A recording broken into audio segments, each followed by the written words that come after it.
We left some points on the board in the first half, especially that second quarter. You know, we drove down the field and you know, turned the ball over, fumbled the ball in 1st and 10, missed a field goal.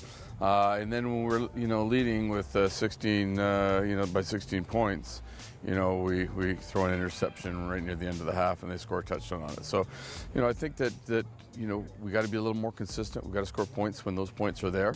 I was very happy with the way our defense played. I thought, you know, there were times offensively we did some really good things. We just got to do a little bit more consistently. Special teams was, other than the punt block, was just okay. You know, I think we got to get better on special teams, and you know, it starts with you know, our coverage teams and our return teams. You know, we got to get we had one nice punt return, but then, you know, after that we had, I think, another 8 of them where we probably averaged a yard. So we got to do a better job on punt returns. We've got to do a better job on our coverage teams. We knew it was going to be a tough game. No matter what they say about Mac, whether they're retooling or kind of reloading, they're really, really well coached, and you know, every time we play them, it's a really, really close game, whether it's here or there. So, you know, we kind of started the game off that way. We knew it was going to be a defensive struggle for a bit. Their defense is really good, and, you know, they have a young offense that, you know, is still putting it together. And thankfully, you know, we made enough plays both there on special teams that towards the end of the game, our offense got a couple of touchdowns and we extended the lead, and we were able to kind of hold them there. And, you know, that was Windsor last year, you know, upset Guelph, you know, in the middle part of the season. And the last 2 weeks, they basically played with their third quarterback, and they have Ben Bergerman back. He was here.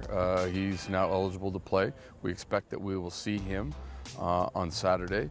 They got a couple talented receivers that did not play in the last 2 weeks, so they could very well be back too. So they're a team that will be competitive. If they can throw the football, they certainly can run it. They got 2 outstanding running backs and a big offensive line. So I would expect that Windsor's going to rebound. You know, it's a game at home. Their backs are against the wall. They got to start playing better football, and you know, we can't look too far down the road. This will be an opportunity for us to do some of the things that we haven't been doing, kind of build on what we're doing defensively, but also improve our special teams play and be more consistent on offense. To approach a team like Windsor, I think you do it the same way you play every other game. If you approach it any differently, it'd be disrespectful to not only them, but to us, because we'd come out there flat. And, you know, teams like that obviously expect a team that is 3-0 to be sort of disrespecting them. It gives them more fuel to the fire, and then just come out. And then next thing you know, if we're a little flat-footed, they get a lead, and it's a completely different game. So I don't think it changes much. I think at this time you know, you've been through training camp. You've, you know, made mistakes that you usually make in the first couple of weeks.